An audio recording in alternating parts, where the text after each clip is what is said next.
আমাদের কুইজ পর্বে আপনাকে স্বাগতম। আজকের পর্বে আন্তর্জাতিক ইতিহাস এবং বাংলা ব্যাকরণ থেকে প্রশ্ন থাকছে।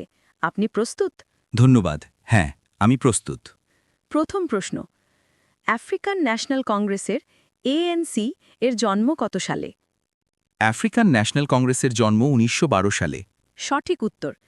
আর্জেন্টিনা ফকল্যান্ড দখল করে নিয়েছিল কত সালে? আর্জেন্টিনা ১৯৮২ সালে ফকল্যান্ড দখল করে নিয়েছিল। উত্তর আয়ারল্যান্ডে কত সালে একটি শান্তি চুক্তি স্বাক্ষরিত হয়েছিল? উত্তর আয়ারল্যান্ডে ১৯৯৮ সালের ১০ এপ্রিল একটি শান্তি চুক্তি স্বাক্ষরিত হয়েছিল, যা বেলফাস্ট চুক্তি বা গুড ফ্রাইডে চুক্তি নামে পরিচিত। এই চুক্তিটি ৩০ বছরের সংঘাতের অবসান ঘটায় এবং এটি ছিল ব্রিটিশ ও আইরিশ সরকার এবং উত্তর আয়ারল্যান্ডের রাজনৈতিক দলগুলোর মধ্যে একটি গুরুত্বপূর্ণ অর্জন। চেকোস্লোভাকিয়া কত সালে ভেঙে দুটো রাষ্ট্রে পরিণত হয়? চেকোস্লোভাকিয়া ১৯৯৩ সালে ভেঙে দুটো রাষ্ট্রে পরিণত হয়, চেক প্রজাতন্ত্র ও স্লোভাকিয়া।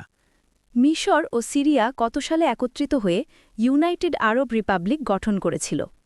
মিশর ও সিরিয়া ১৯৫৮ সালে একত্রিত হয়ে ইউনাইটেড আরব রিপাবলিক গঠন করেছিল। আমেরিকার রাষ্ট্রসমূহের সংগঠন OAS গঠিত হয় কত সালে? আমেরিকার রাষ্ট্রসমূহের সংগঠন OAS ১৯৪৮ সালে গঠিত হয়। এবার বাংলা থেকে প্রশ্ন, ভারতীয় উপমহাদেশের আঞ্চলিক ভাষাগুলোর আদিম উৎস কি? ভারতীয় উপমহাদেশের আঞ্চলিক ভাষাগুলোর আদিম উৎস হল অনার্য ভাষা।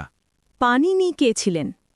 পাণিনি ছিলেন একজন বিখ্যাত বৈয়াকরণিক অর্থাৎ সংস্কৃত ভাকরণের রচয়িতা। ঘোড়ার ডিম কোন জাতীয় শব্দ? ঘোড়ার ডিম একটি সমাসবদ্ধ শব্দ। কোন শব্দটি দেশি নয়? প্রদত্ত অপশনগুলোর মধ্যে দখল শব্দটি দেশি নয়, এটি আরবি শব্দ। চাঁদ মুখ কোন ধরনের শব্দ? চাঁদমুখ একটি সাধিত শব্দ এবং এটি উপমিত কর্মধারায় সমাস, অর্থাৎ চাঁদের ন্যায় মুখ। এই চাঁদমুখ শব্দটি একটি বিশেষ্য পদ বা যৌগিক শব্দ। সাধিত শব্দ হচ্ছে চাঁদ এবং মুখ, দুটি মৌলিক শব্দ মিলে চাঁদমুখ শব্দটি তৈরি হয়েছে। উপমিত কর্মধারায় সমাস, অর্থাৎ চাঁদের ন্যায় মুখ।